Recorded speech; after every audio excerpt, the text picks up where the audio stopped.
2025 has been the year that I have tried to push myself out of my comfort zone when it comes to horror.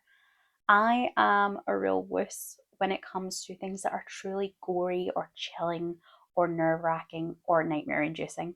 I like horror when it's a sort of paranormal or supernatural element. I love vampires.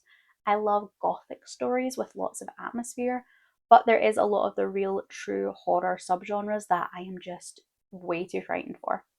But lately, I've seen so many horror recommendations coming up in my feed, books that sound like they're going to be so interesting and look at so many fascinating issues through that horror lens that I've really wanted to get myself to a point where I'm more able to pick up those horror books that interest me without automatically setting them aside and thinking that they're just not for me. I think I've done really well this year and I've definitely found some favourite books and some new auto-buy authors. And so now, as we come up for 2026, I am going to be full of overconfidence and sign myself up for Sarah at Wicked Readings 2025-2026 Horror Bingo Board. This runs a lot like the R Fantasy board that I have done in the past and will probably do again next year. We have 25 prompts. Each one has an easy mode and a harder mode. For this one, I am definitely going to be sticking with easy mode. And if I'm being completely honest, knowing how much I struggled to fill all of the prompts on the R Fantasy board, when fantasy is by far my preferred genre, I think I'm not going to be aiming for a blackout on this either. If I manage to get myself a couple of lines or a couple of bingos, then I'm going to be really happy with that. I'm going to use it to remind myself that I should be picking up the horrors I've been interested in and motivate me throughout the year. I really like that both this and our fantasy bingo run outside that usual January to December reading challenge window. This one is from the 1st of October through to the 30th of September, and it just feels like these 3 months at the end of the year are sort of a freebie. As I'm filming this, we are already a couple of weeks into October, so there are a couple of books here that I have actually already picked up, and I am definitely going to be counting them. I'm not going to tell you a whole lot about each book or each prompt because we would be here all day, but I will link to Sarah's announcement video in the description below. Let me know if this is a challenge that you are taking part in, and I would love to hear some of your suggestions, some of your ideas for what you might be reading. I am fully expecting most of these books to be in the horror light or paranormal realm rather than going for something truly gory or terrifying, but I would be willing to consider changing them up if you had a better suggestion. So onto the bingo board. The very first prompt is to read a book that was published in 2025. The one that I'm picking for this came out back in January. It's been on my TBR since then and I've still not got to it. This is The Haunting Between Us by Paul Michael Winters. It is a queer YA coming-of-age ghost story that has been pitched as Heartstopper meets The Haunting of Hill House. Those are such different vibes that I am really interested to see what the author does with it. Then we have Mixed Media. This one I really wasn't sure what I was going to put at first. I don't really read any mixed media books. It's not something I look for. I considered using Janice Hallett at one point, but her books are more cozy mystery or at very least just mystery, which I didn't really feel fitted the spirit of the challenge. Luckily, when I was looking for one of the other prompts, I came across The Brides by Charlotte Cross, and this one looks like it will fit perfectly. This is a dual POV historical retelling of Dracula from the point of view of the brides. And it also looks like it's going to examine issues around PTSD and the psychiatric treatment, especially of women in the past. It has an absolutely stunning cover, and while I am not necessarily trying to add books with beautiful covers, this is definitely one that I would be tempted to get in hard copy as soon as it comes out. It is told through psychiatric reports and diary entries, so I think it should fit that easy mode of the mixed media square. Then we have to read a book that is either indie published or self-published, and I'm going to be picking Cancer Eats the Heart by Paul Jessup. This is set in a small, very creepy sounding town, and our protagonist is suffering from multiple sclerosis when she sort of stumbles upon an adolescent vampire who pulls her into a really dangerous world of supernatural creatures, etc. I think this one is going to do a really nice analysis of chronic pain and medical conditions and what you would be willing to sacrifice in order to live pain-free forever. For the paranormal square, I have actually already read a book this month that fits, so I'm going to be putting Slayers of Old by Jim C. Hines here.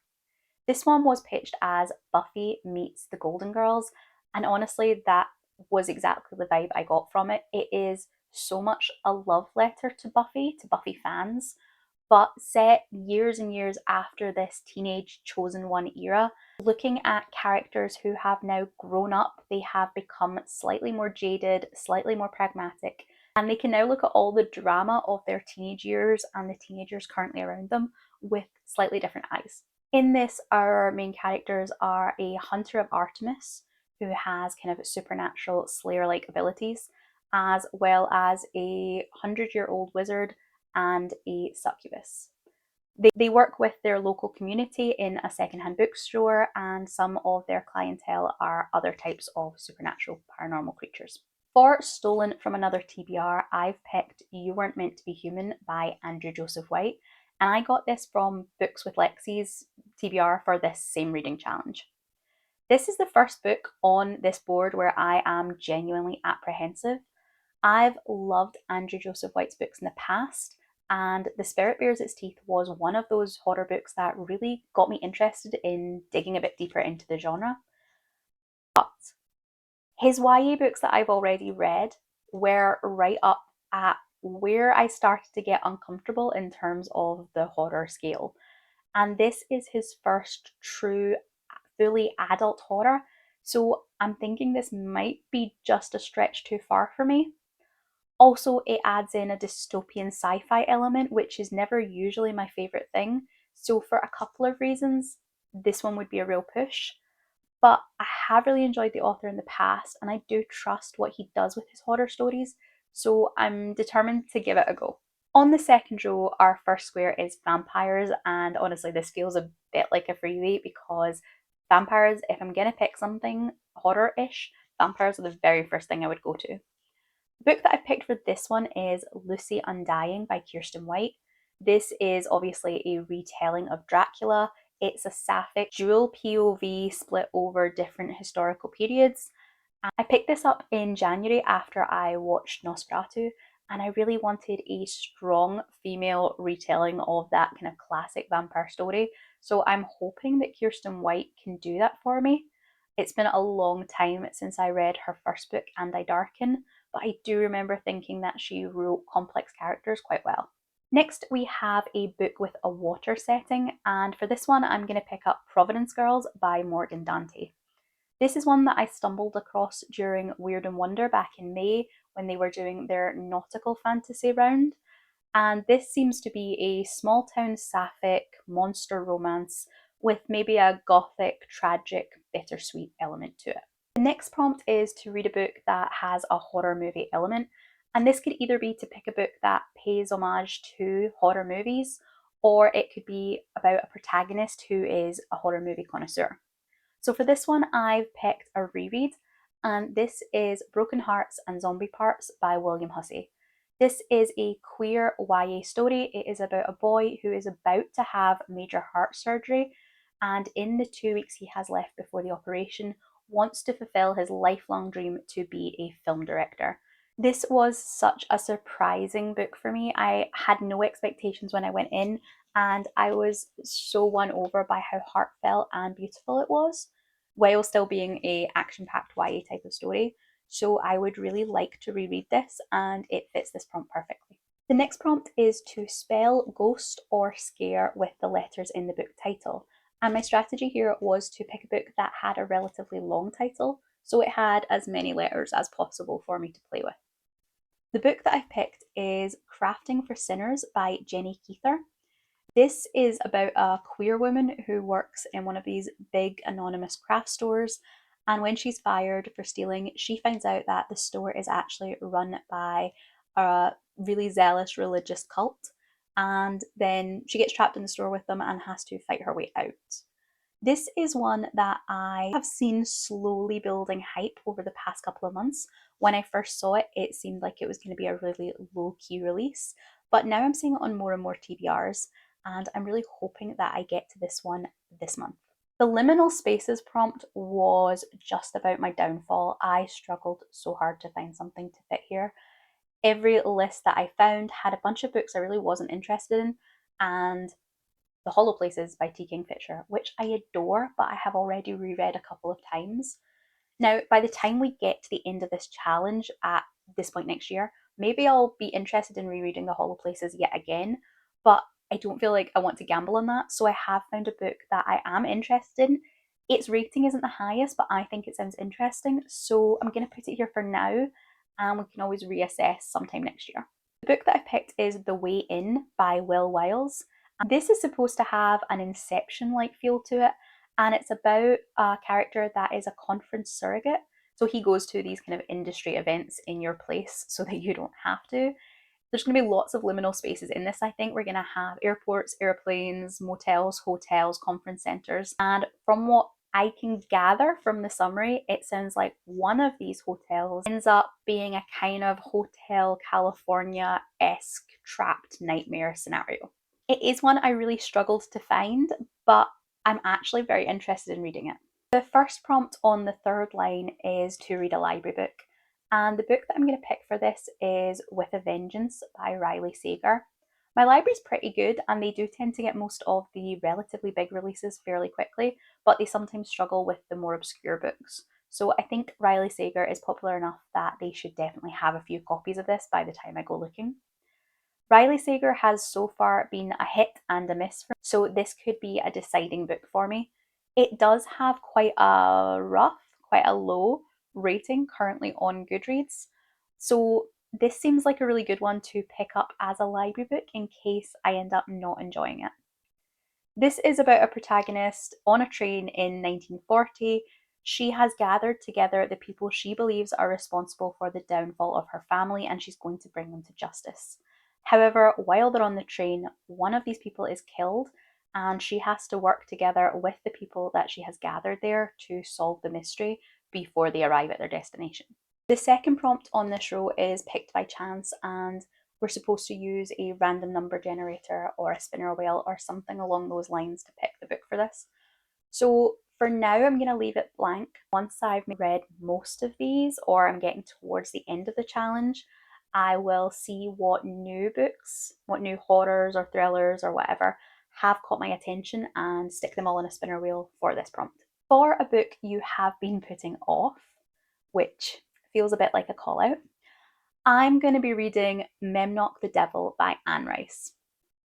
I used to be a huge Anne Rice fan when I was a teenager, and I read the entirety of the Vampire Chronicles books. When the second season of Interview with the Vampire came out, I promised myself I was going to reread all 15 of the Vampire Chronicle books before the third season.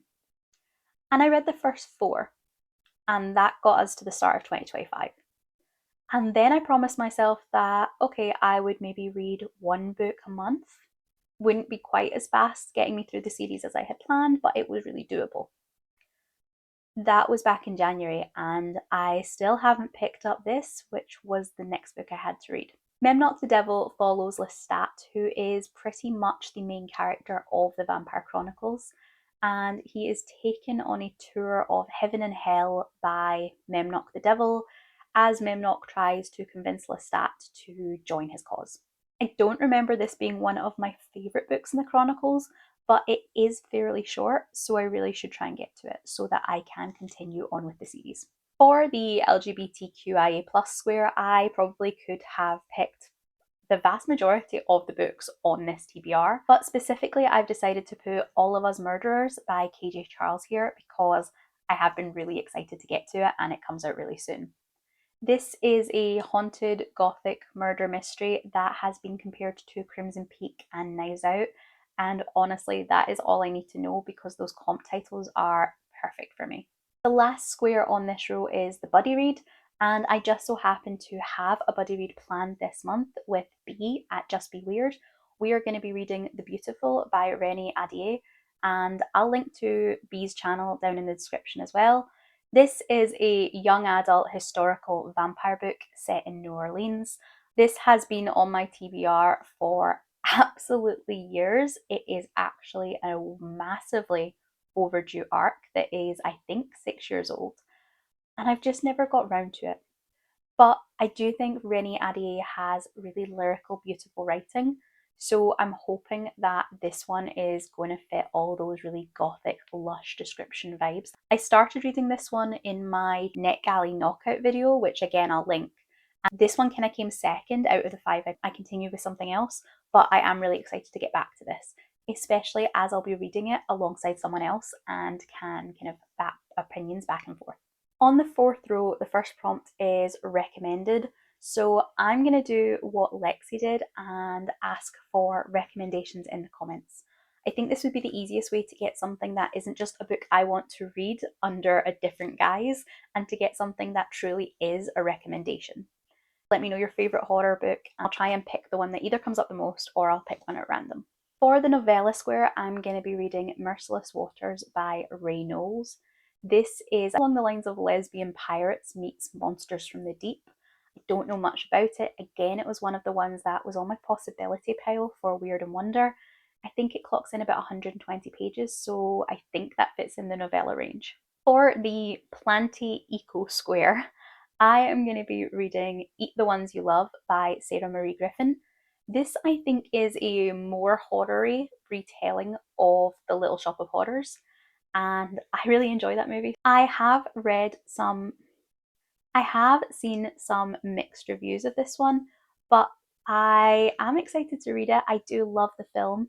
I have seen a few less than glowing reviews around for it, but I've already bought my copy and it does sound really interesting, so I'm excited to give it a go.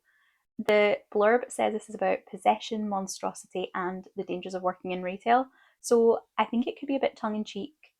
I'm interested to see how different this is from the film. The next square is a title that includes a verb, and because I know this is one that I will forget about or I'll struggle with later, I'm actually going to put a book that I'm currently reading that fits it, and that gets it over with nicely. The book that I'm picking is The Summer I Ate the Rich by Micah and Maritza Moletti. This is a YA book about a Haitian American girl who happens to be a zombie and has supernatural zombie powers. Her mother is chronically ill while working for the pharmaceutical company that makes the drug she needs, and the protagonist decides it is time to take down these wealthy elites. This is one that I'm listening to on audiobook at the moment, and I am currently really enjoying. The next prompt is to give a book a second chance. This can be either because of the author, the genre, whatever. And I really struggled with this one because when I think of a second chance book, I tend to think of one that I've put down or DNF'd. And honestly, especially with horror, if I've put a book down or DNF'd it, I probably am never going back to it.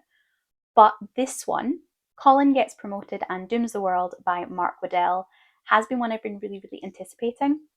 I've read Mark Waddell in the past, but he was writing a cozy murder mystery. And while I really did enjoy the queer representation, because that is something we just don't see a lot of in cozy mysteries, the actual cozy itself was kind of middling for me. But I want to support the author, I want to try more, and this one sounds like it could be absolutely excellent. So I'm thinking of this as being the second chance. Not that I didn't enjoy the author in the past, but that it's the second time I've read him and he's trying a completely new genre. So it seems like a second chance for him too. The first prompt on the fifth and final row is to read a book with an animal on the cover, and it's not to be a werewolf or another kind of magical type of animal. The book that I've picked for this is How to Survive This Fairy Tale by S.M. Hallow. This is pitched as a combination between T. Kingfisher's Thorn Hedge and Tamsin Muir's Harrow the Ninth. I love anything that has a T. Kingfisher vibe to it, so I think this one could be right up my alley. I really don't know much about it at all, other than I think it is based on Hansel, kind of as a hero after the fact, and the trauma that being a hero in a fairy tale world has left on him.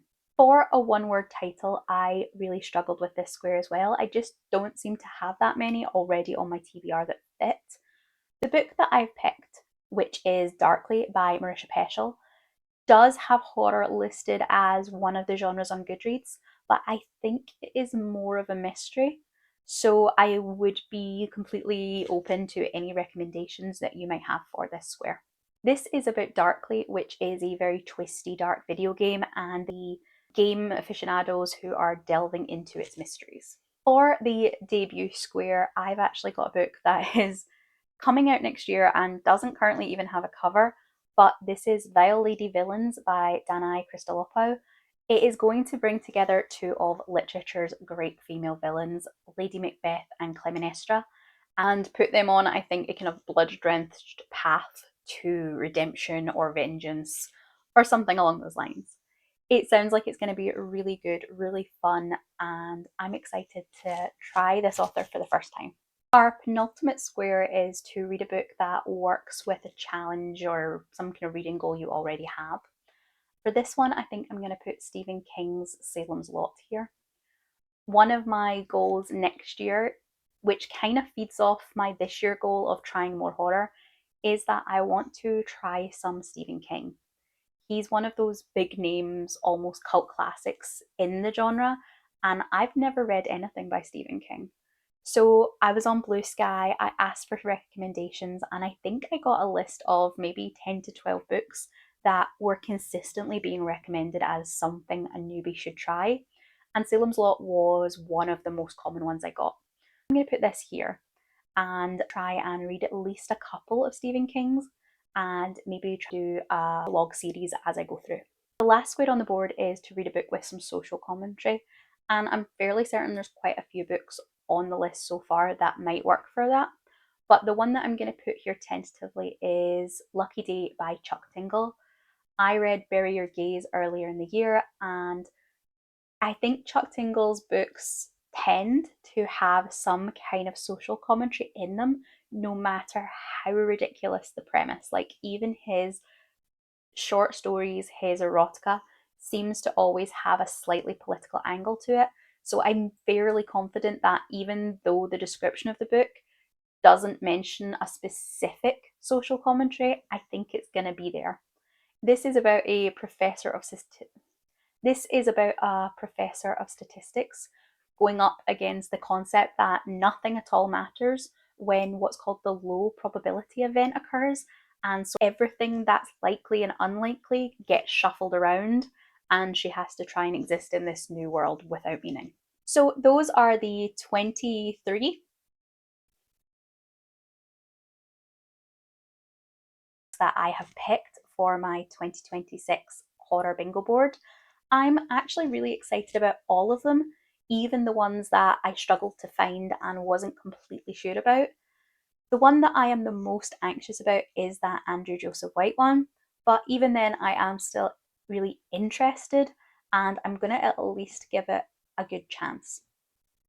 I still am considering whether I can find a better fill for the one-word title, and if you have an alternate to Darkly, I would really appreciate if you could let me know. Similarly, I'm still looking for something for that recommendation square, so if you have a favourite horror, thriller, dark fantasy, then let me know that in the comments and I can find something to fill that square. Let me know if you are taking part in this challenge, and if you have nothing else to say but you want to show you were here, then leave me some kind of spooky or horror emoji in the comments. Thank you so much for watching. I would love it if you could like the video and subscribe to the channel if you're interested in seeing more from me in the future, maybe seeing how I get on with some of these books. I'll see you in the next video. Goodbye.